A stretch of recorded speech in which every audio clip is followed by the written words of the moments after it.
Assalamualaikum warahmatullahi wabarakatuh. Waalaikumsalam warahmatullahi wabarakatuh. Selamat bertemu lagi di pasar podcast Solo Anti Narkoba.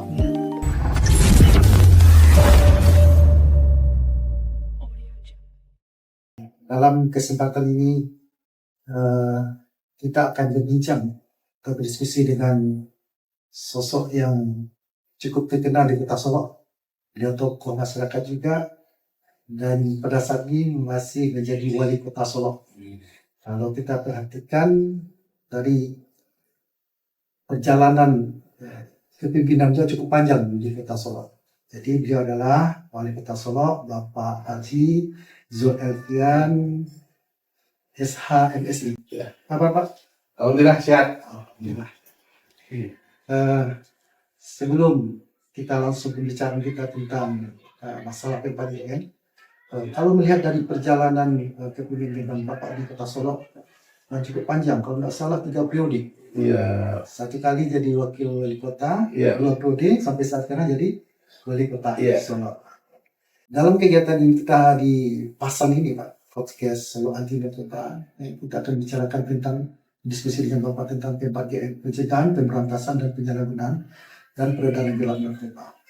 Perlu jadi atensi mungkin untuk semua, khususnya di Kota Solo ini. Iya. Jadi itu yang kita perbincangkan pada hari ini dengan Bapak selaku Wali Kota Solo. Ya, langkah-langkah apa saja yang langkah konkret yang telah dilakukan Kota Solo dalam permasalahan tempat ini. Baik Pak Irwan, terima kasih. Assalamualaikum warahmatullahi wabarakatuh. Waalaikumsalam. Alhamdulillah pada pagi ini kami didatangi oleh BNN Kabupaten Solo yang juga wilayah kerjanya termasuk Kota Solo ini, ya, dan kita apresiasi ini dengan topik bagaimana kita persoalan PPDN di Kota Solo. Tentu pertama kita apresiasi dulu kepada segenap pihak yang telah ikut berupaya bekerja keras selama ini dalam mendukung upaya daripada PPDN, pencegahan, pemberantasan, peredaran dan penyalahgunaan peredaran gelap narkoba. Ini kepada segenap pihak yang telah bekerja keras, bekerja ikhlas dan cerdas untuk itu, kita ucapkan terima kasih dan penghargaan yang setinggi-tingginya. Tadi Pak Irwan mengatakan bahwa memang kondisi sebagaimana disampaikan oleh Pak Presiden darurat narkoba Indonesia, ya, tentu Kota Solo yang juga merupakan bagian integral dari NKRI, termasuk tidak bisa lepas dari kondisi yang seperti Pak Irwan sampaikan tadi. Nah, tentu bagi kita ini masalah besar. Ini masalah bangsa, masalah Solo, masalah kita semua. Nah, karena itu tentu karena kita memahami persoalan yang kita hadapi bukan persoalan yang ringan, persoalan kecil, bukan persoalan kecil, tapi berat, memerlukan sebuah upaya yang terencana, terorganisasi, terkoordinasi antar semua elemen masyarakat ini. Dan itu salah satunya untuk pembahasan PPDN.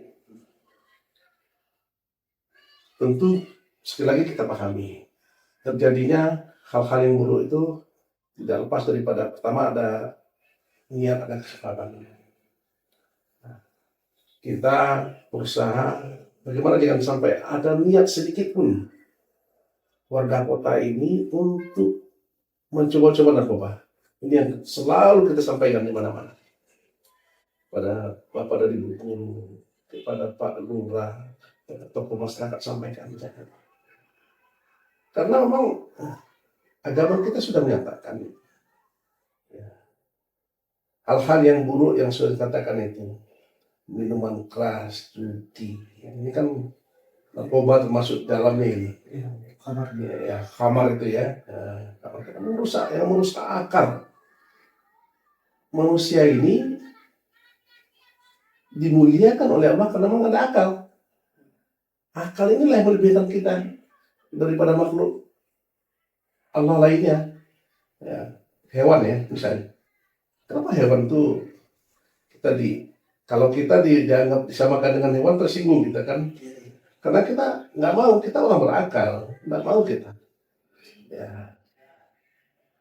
Tapi ketika akal ini sudah rusak oleh narkoba, oleh minuman keras misalnya, akalnya nggak jalan lagi.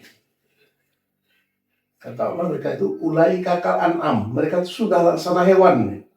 Balhum ada bahkan lebih jelek daripada, lebih sesat daripada hewan. Wah ini yang cap itu Allah ya. Ini tentu kita tidak ingin ada satu pun warga, saya katakan jangankan puluhan, satu saja warga kota ini, anak keponakan kita terkena narkoba, saya tidak terima. Harus terselamatkan ini. So sekali mereka terkena, habis, hancur masa depan mereka. Karena akal sudah rusak. Oleh karena itu, sekali lagi Pak Irwan, Kota Solo bersama-sama melalui P4GN dengan seluruh tokoh masyarakat stakeholder ini sekali lagi menyatakan perang terhadap narkoba. Sampai kapanpun kita tidak akan pernah toleransi terhadap narkoba. Kita harus apakan perang keras. Barangkali itu Pak Irwan, ya, komitmen kita ya dari pemerintah kota, termasuk juga dengan seluruh stakeholder kita, dengan tokoh masyarakat kita dan berbagai.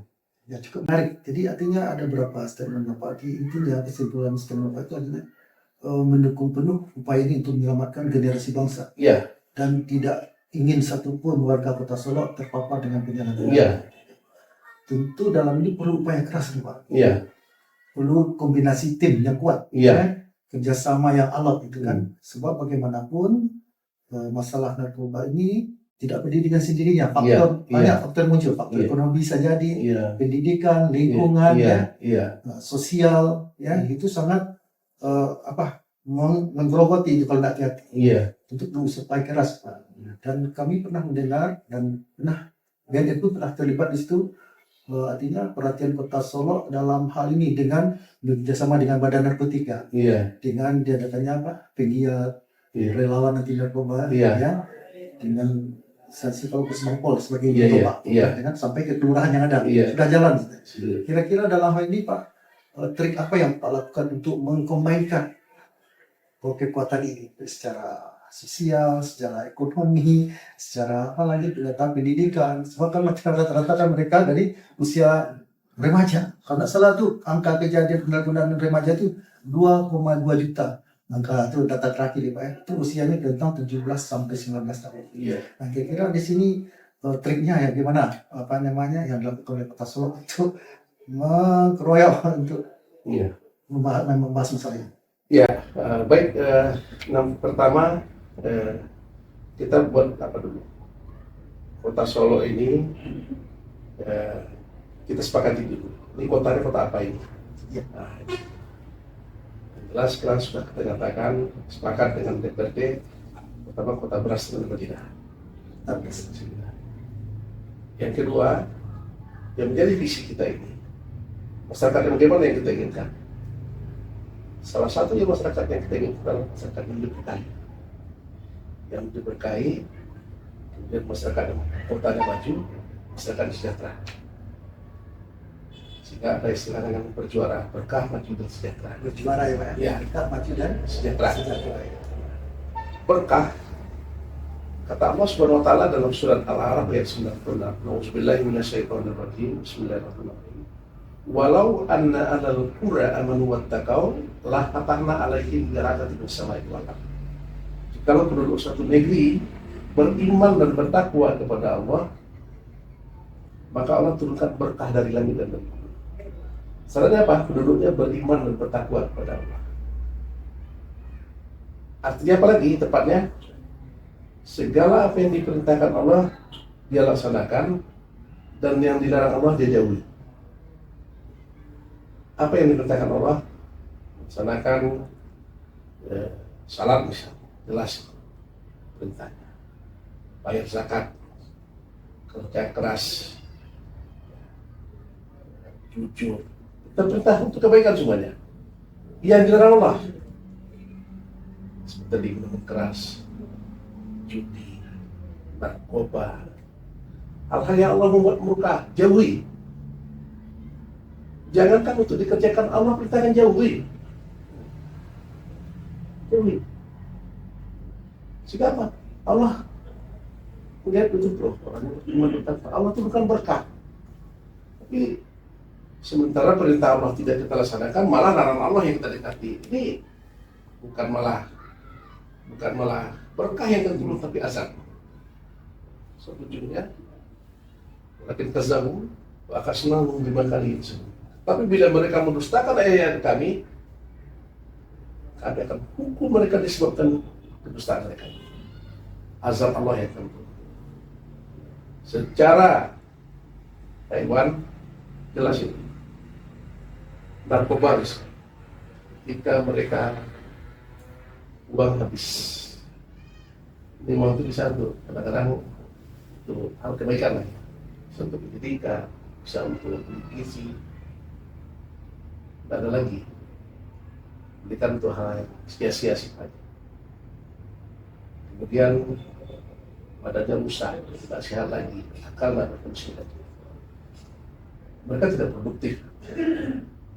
Ketika kita sudah tidak produktif, ya ini masalah ini. Beban bagi keluarga, beban bagi masyarakat dan daerah. Karena itu pasti akhirnya asap yang turun. Apalagi kalau mereka sudah berurusan nanti dengan para hukum ya, masuk penjara. Berarti pendekatan agama itu yang prioritas utama Ya, dalam kita upaya berkaitan. Nah, karena memang Pak Irwan kita nyatakan, ya, jangankan, ya, saya agak apa juga Pak Irwan, untuk narkoba yang apa sudah, untuk rokok saja, saya menyatakan ya, perang. Jangankan narkoba ya, karena rokok itu salah satu awal masuknya ini. Ya, anak muda yang merokok, saya katakan anak muda kita merokok lah. Apa ini? Tidak ada juga orang di negara yang mau maju sekarang ini rokok sudah dijauh. Jadi edukasi ya ke remaja-remaja tentang pintu masuk narkoba itu salah satunya rokok, bagi Pak Kata tadi kan. Masuk rokok. Masih kalau secara apanya rokok kan sepertinya legal itu Pak ya. Iya. Tetapi kalau kita lihat kan secara efeknya seperti yang Pak Kata tadi itu sama dengan narkoba. Iya. Malah seperti referensi yang kita baca itu ejeksinya lebih tinggi lagi pada narkoba yang lainnya. Iya. Iya. Jadi pendekatan apa edukasi apalagi pemahaman agama itu menjadikan prioritas Bapak dalam apa yang diharapkan masyarakat kita semua. Ya. Dan ya katakanlah tadi kita di sini kalau ada terutama bagi keluarga yang kurang mampu, kasihan badannya dia membawa penyakit, uang dibuang percuma, yang kurang mampu ya berhenti merokok, kita beri reward 1 juta. Biasa Pak. Iya, itu beri reward. Sediakan anggaran di dinas kesehatan. Kita uji dulu uang sebut 3 bulan dia berhenti. Program itu sudah Sudah jalan Pak ya. Sudah jalan. Rokok aja. Jangankan untuk narkoba, untuk rokok saja kita tidak toleran. Ya, jadi lagi kalau narkoba. Oleh karena itu memang kita di mana-mana sampaikan kepada nenek mama kita, bundung kandung kita, para ulama kita, yang punya anak nakal, yang punya umat, pada guru-guru yang punya murid-murid di sekolah, pada orang tua yang punya tolong jaga kita. Sebab sekali mereka terkena susah. Saya ulangan kalau ini sama dengan mati sebelum mati. Ini lebih kejam daripada pembunuhan. Jadi saya ngomong agak apa? Coba salah seorang ada di yang pernah kita baca.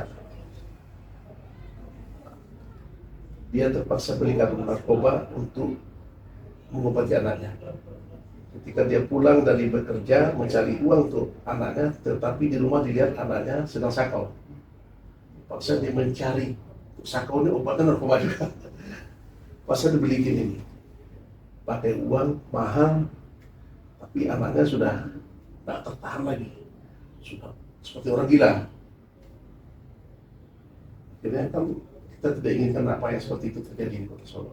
Ya, berarti begitu banyaknya permasalahan masyarakat, narkoba ini sangat dahsyat seperti Pak kata-kata tadi, Iya. sangat dahsyat, artinya merusak tatanan keluarga. Iya, Kalau dibanding dengan kasus-kasus lain. iya, Tapi ada menariknya di sini, artinya gini, dengan keberadaan badan narkotika, iya, eh, seharusnya kan masyarakat sudah bisa mengakses pelayanan tersebut kan.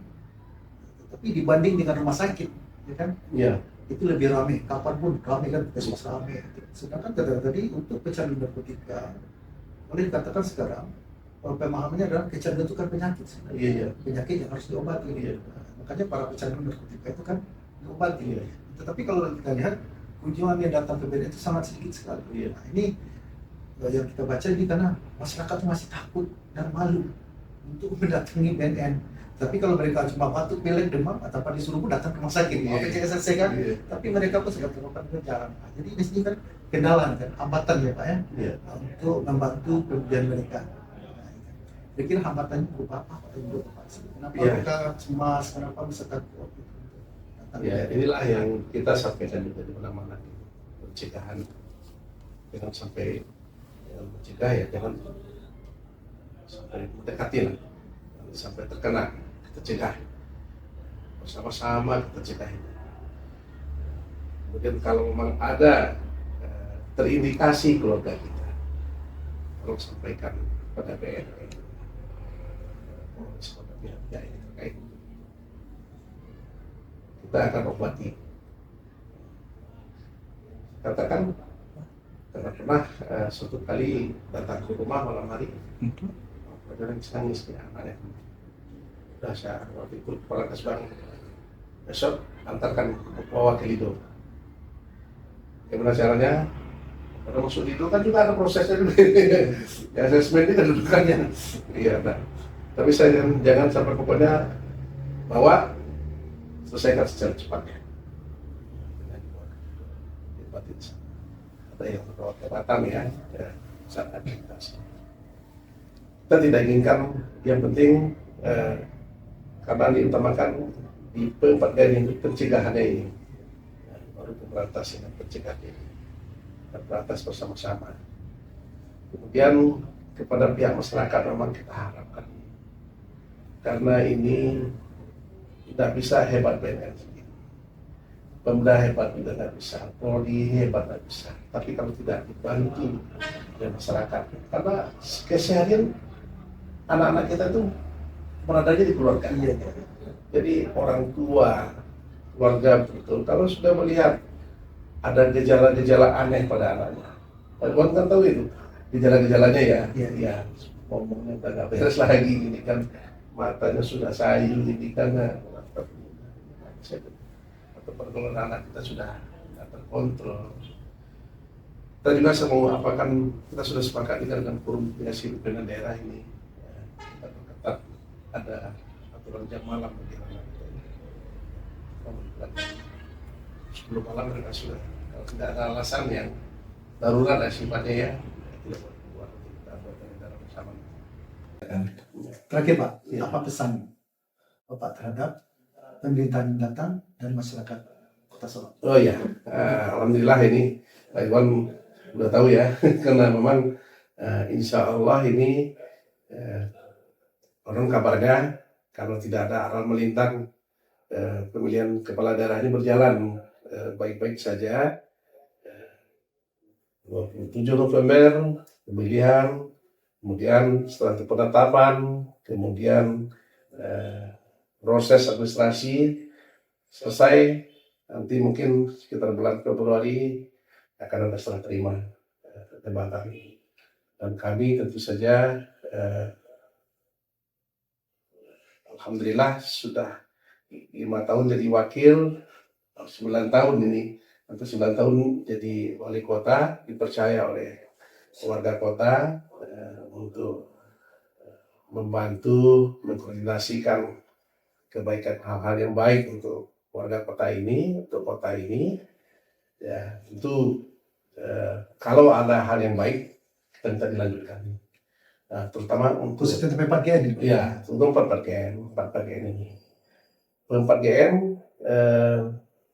kalau memang kan ada 2 orang kelurahan yang kita apakan, kita harapkan betul-betul bekerja. Ya, ini mereka betul-betul bekerja, mantau ini kan. Dan kalau memang ada yang setengah hati, kita akan apa lagi? Lebih baik nanti kita revitalisasi lagi kan. Bagi Anda, kita tinjau lagi. Bagi yang nggak jalan ya, kita harapkan betul-betul ini. Mungkin ini yang kita pertaruhkan masa depan bangsa. Dan sekarang sebenarnya Pak Irwan ya, kita hancurkan bangsa itu, hancurkan generasi muda. Iya. Kalau generasi mudanya udah kena narkoba. Oke, artinya mari kita bersama-sama bahu-membahu menyelamatkan generasi bangsa dari bahaya penyalahgunaan narkotika. Karena generasi merupakan kunci atau tiang dari suatu negara. Seperti yang dikatakan oleh tokoh dunia, Mahatma Gandhi. Nasib bangsa tergantung di apa yang kita kerjakan hari ini. Demikianlah podcast kita hari ini ya bersama Bapak Wali Kota kita. Semoga kedepannya kita wujudkan kota Solok bersinar, bersih dari narkoba. Amin ya rabbal alamin ya. Bersinar dan berjuara juga. Bersinar dan berjuara ya Pak ya. Berkah, maju dan sejahtera gitu kan.